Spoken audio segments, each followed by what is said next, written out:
Hey everyone, it's Laurie from Cook Scrap Craft, and I'm doing another process video for you today. This one is my attempt to kill a kit, hopefully with style, as they say in the scrappy YouTube community. I have a Not Just for Boys Kit Club kit that I had two 12 by 12 pieces of pattern paper left, and then a few embellishments, some scrap bits of paper, and some alpha stickers and that type of thing. So I thought, you know what, let me see if I can find some photos that would match or go with these papers, and kind of, use up what's left of the kit. So I think after doing this, I have enough to maybe make like a card or something, and I definitely can use the embellishments and some of the alpha things on other layouts too. So that's pretty good.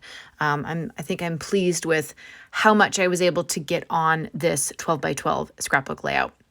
So I have 3 photos, and they are printed in 4 by 6 size.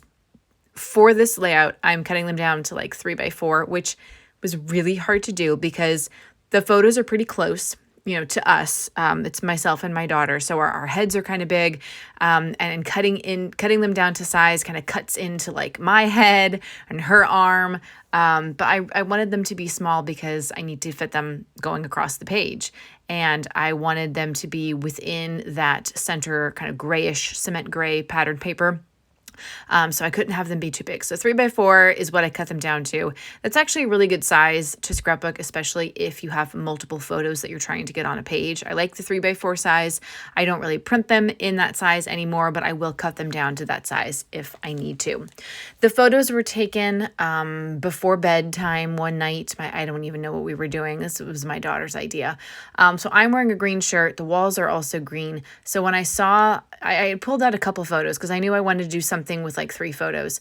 So I had 3 sets of 3 photos, and I thought, you know what, the green brick background paper is going to look really nice with the green in the photos. But I didn't want too much green, and obviously I didn't want the photos to like blend in with the green brick background, so that's why I put the cement gray in the center. So the green brick is acting as the border.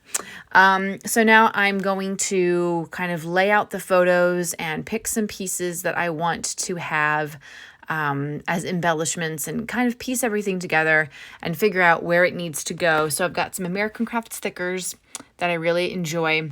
And they are pre-made, pre-done words. They're not like thicker letters. They're just words. So I'm going to use some of those, some of the like little embellishment pieces, as well as one of the words to do the title.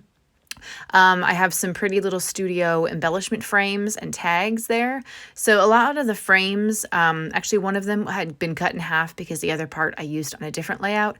So I'm going to have it peek out from behind the photo, and I'm going to do something similar with a different frame on the other side. So basically, when it comes to using up all these pieces, it's really about like layering. And I have to say that watching a lot of Chamel scrapbook lives, she's very good at layering things and piecing things together like that.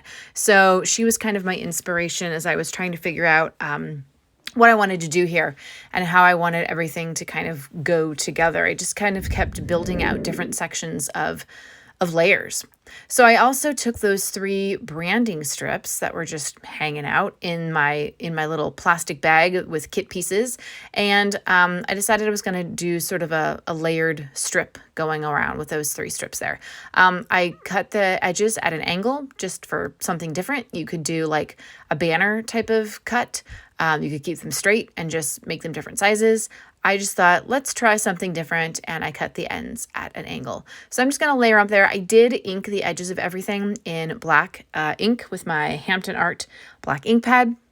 I don't show that on camera because it is not very exciting to watch, and there was a lot to ink on this layout, so I chose to do that off camera, but just letting you know, I did ink everything just to make it pop a little bit more. And then of course I have to try to remember, where does everything go? Where did I want everything, and how did I want it to look? I think I may have maybe the placement of the border strips kind of like messed with where I was going to put the tags, because I do go on and adhere them down. Obviously, they're the layer that's underneath the photo, so they need to be stuck down first, if you're going in order. But I do put them up a little too far and then end up having to peel them up carefully and move them down. I'm going to do that in just a second. So I got to get my photos down. I am going to use just my double-sided adhesive squares on the two photos on the left and the right, but then I will use some foam tape that I got from scrapbook.com. It was a freebie. I am going to use some foam tape to pop up the center photo just for some extra dimension to make things a little more visually interesting. But I've got to get some of the embellishments going behind the photos first. And so I am, like I said, I'm kind of like working in order, working from the back layers to the front layers. So I'm trying to get everything kind of pieced together and put in place. If you are watching this video and you are a subscriber, welcome back to the channel. Thanks for visiting again, and I hope that this layout is inspiring to you. And I also hope it's inspiring to you even if you aren't a subscriber, and maybe you'll consider subscribing so that you always know when my scrapbook process videos go live, or haul videos, or layout shares. I'm really close to 800 subscribers, which is pretty exciting. So I would love for you to be to hit that subscribe button if you haven't done so already. I do process videos every Tuesday with a couple extra challenges, social media hops, and different scrapbook series thrown in, as well as my scrapbook hauls, so you can see everything that I'm working on for the month, and some layout shares that those videos always show you every layout that I've made during the month, including ones that I did not make process videos for. So those are always fun. I feel like the haul videos definitely get a lot of views, so I love doing those. I just love sharing the stuff that I'm going to be using and then get to use and show you how I'm using it in the process videos.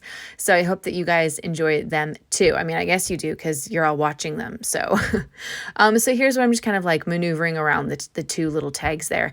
I really liked the patterns on them. They do get kind of covered up a little bit much. And I guess I could have cut them down and used like the bottoms on a different layout or on a card or something. But because I was trying to kill this kit, I just decided I was going to just cover them all up and just use the whole thing. I didn't really want to have too many leftover pieces for this. And the pieces that I do have left over, I'm not going to keep them together like in a kit. I am going to just separate the embellishments and put them with the rest of my embellishments so that I can use them for other things. And then the small bits of paper I'm going to add to my scrap paper bin. I might punch some like circles or squares with my paper punchers and just have those ready to go for, you know, another layout or something if I'm doing something different with shapes. Or like I said, I might try to make a card. So maybe I'll do, if I do decide to make a card or something, I'll try to do like a process video so you guys can see my process for card making, which is it may be much different than scrapbooking, because with scrapbooking the focus is a photo, and when I'm making cards the focus is just like a sentiment on the front. So I think it's tricky. I think card making is very tricky. There are a lot of great card makers here on YouTube that I follow.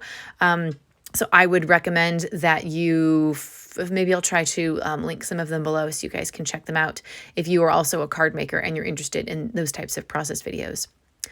I am adding in some, I think they're metal, they're feathers. One is green and one is maroon. I haven't adhered them yet because at the time that I was making this layout, I had been doing a craft kit with my daughter upstairs and it needed glue dots. The kit came with fabric glue, but if you've ever tried to actually use fabric glue with a kid's craft kit, it doesn't work. So I was like, screw this. I'm just going to let you use my dots. And so they were upstairs at the dining room table and I forgot to bring them downstairs, but that's what I would use to adhere those metal feathers. I would use my glue dots for that. So I'm just going to carefully keep them there in place so you can get an idea of where they're going to go. But after I do finish filming this, I do come back and I stick them down. Now it's time for the title. So I'm going to do Silly Smile using the word smile that came from the thicker sheet. And then I'm going to do the word silly in those really pretty, I guess they're like a plum color. I just think they're so pretty. And I like the style of the font as well. However, I have no idea what the manufacturer's name is. I think they're a Polish company, Piatek Trzynastigo. I have no idea. If you guys know how to say it, I don't know, give me a phonetic spelling in the comments below. Also, if you have any questions or comments about the techniques and stuff that I've used in this video, let me know down below in the comments as well. I read all of the comments. I do my best to always respond to all of them, so I'm happy to help out if you have questions, or I'm happy to say hi and thanks for coming if you just want to say hi. I'm adding some splatters in my Nuvo Mica Mist Antique Gold. I liked adding the gold splatters because there's some gold in the papers and obviously in the thickers, and I just think it looks really nice shining against that cement gray background. So that's how I'm going to finish this layout up, and then the close-ups are going to follow. So I hope this gives you a little bit more detail and so you can see things in a little more detail. I also hope that you stop by next week for more process videos, and thank you guys so much for watching all the way to the end. I'll see you next time. Bye.